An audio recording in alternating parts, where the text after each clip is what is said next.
नमस्कार दोस्तों, आपका स्वागत है हमारे यूट्यूब चैनल फार्मा लेक्चर्स में। इस वीडियो में हम पढ़ेंगे फिजिकल फार्मास्यूटिक्स 2 यूनिट नंबर 3 में प्रिजर्वेशन ऑफ इमल्शंस के बारे में। तो जो हमारा टॉपिक है प्रिजर्वेशन ऑफ इमल्शन, इसमें हम सबसे पहले पढ़ेंगे प्रिजर्वेशन फ्रॉम माइक्रो ऑर्गेनिजम्स, कि कैसे हम माइक्रो ऑर्गेनिजम्स से अपने प्रिपरेशन को, अपने इमल्शन को कैसे प्रिवेंट करें।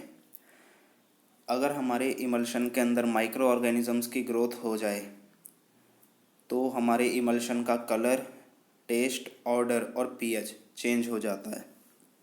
Micro organism can cause change in colour, taste, odour, pH and even cause breaking of emulsion. Microbial contamination in emulsions में occurs due to following reasons. जो हमारे इमल्शन में कॉन्टामिनेशन होता है, माइक्रोब्स की ग्रोथ होती है, वो इन रीजंस की वजह से होती है। पहला रीज़न होता है usage of impure raw material, कि जो हमारा रॉ मटेरियल है जिसे हम यूज़ कर रहे हैं अपने इमल्शन को प्रिपेयर करने में, वो हमारा प्योर नहीं है, वो इम्प्योर है, उसके अंदर कुछ इम्प्योरिटीज़ प्रेजेंट हैं। दूसरा रीज़न है contamination during development and production of emulsion. मतलब जब हम अपने इमल्शन का प्रोडक्शन कर रहे हों, जब हम उसे प्रिपेयर कर रहे हों, उस टाइम हमारा जो इमल्शन है वो कॉन्टामिनेट हो जाए, उसके अंदर माइक्रो ऑर्गेनिजम्स की ग्रोथ हो जाए। तीसरा रीज़न है कॉन्टामिनेटेड इक्विपमेंट्स, मतलब जो हमारे वेसल्स हैं जिन्हें हम यूज़ कर रहे हैं, जिसके अंदर हम इमल्शन प्रिपेयर कर रहे हैं, वो स्टरलाइज ना किए हों हमने, उसकी वजह से भी माइक्रोबियल ग्रोथ हो सकती है, कॉन्टामिनेशन हो सकता है। चौथा रीज़न है contamination by the consumer during use of the product. मतलब हमारा इमल्शन अच्छे से प्रिपेयर हो गया, प्रिपेयर होने के बाद जब कंज्यूमर उसे यूज़ करेगा तो उस टाइम भी उसमें कॉन्टामिनेशन हो सकता है। अगर हमें रोकना है, हमारे इमल्शन को माइक्रो ऑर्गेनिजम्स की ग्रोथ से बचाना है, तो उसके लिए हम प्रिजर्वेटिव्स यूज़ करते हैं। प्रिजर्वेटिव्स क्या होते हैं? ये माइक्रो ऑर्गेनिजम्स की ग्रोथ को हमारी प्रिपरेशन के अंदर होने नहीं देते, माइक्रो ऑर्गेनिजम्स को किल कर देते हैं। ये जो हमारा प्रिजर्वेटिव होता है, जो आइडियल प्रिजर्वेटिव होता है, जो अच्छा प्रिजर्वेटिव माना जाता है, उसकी क्या क्या कैरेक्टरिस्टिक्स होते हैं। पहला कैरेक्टरिस्टिक है it should be non toxic, non irritant. मतलब टॉक्सिक नहीं होना चाहिए और कोई इरिटेशन कॉज ना करे हमारे ऊपर, हमारी बॉडी पे। It should have bactericidal rather than bacteriostatic activity. Bactericidal activity होनी चाहिए, मतलब कि बैक्टीरिया को किल करे। बैक्टीरियोस्टेटिक नहीं होनी चाहिए, मतलब उनकी ग्रोथ को रोकना नहीं चाहिए, उन्हें डायरेक्टली किल करे।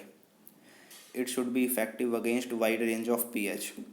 मतलब जो बैक्टीरिया की ग्रोथ के लिए जो पीएच चाहिए होता है, उसमें कोई इसकी पार्टिकुलर जो रेंज है पीएच की, वो कम नहीं होनी चाहिए, उसमें वाइड रेंज होनी चाहिए, ज़्यादा बड़ी रेंज होनी चाहिए, जिनके अंदर ये माइक्रो ऑर्गेनिजम्स को और बैक्टीरिया को किल कर सके। शुड बी स्टेबल, स्टेबल होना चाहिए, और रीज़नेबल कॉस्ट होनी चाहिए, कॉस्ट ज़्यादा महंगी ना हो। एग्जाम्पल है प्रिजर्वेटिव्स के methyl paraben, ethyl paraben, butyl paraben, sodium benzoate और क्लोरोफॉर्म।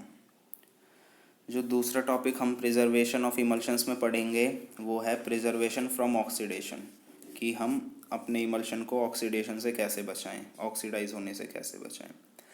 जो वेजिटेबल ऑयल्स होते हैं और जो मिनरल ऑयल्स होते हैं, वो ज़्यादा इजीली ऑक्सीडाइज हो जाते हैं एटमॉस्फेयर की प्रेजेंस में आने से, और ऑक्सीडाइज होने के बाद स्पॉइलेज हो जाती है हमारे इमल्शन की, उसका टेस्ट और उसका कलर चेंज हो जाता है। अगर हमें ऑक्सीडेशन से बचाना है अपने इमल्शन को, तो हमें एंटीऑक्सीडेंट्स उसके अंदर ऐड करने पड़ेंगे।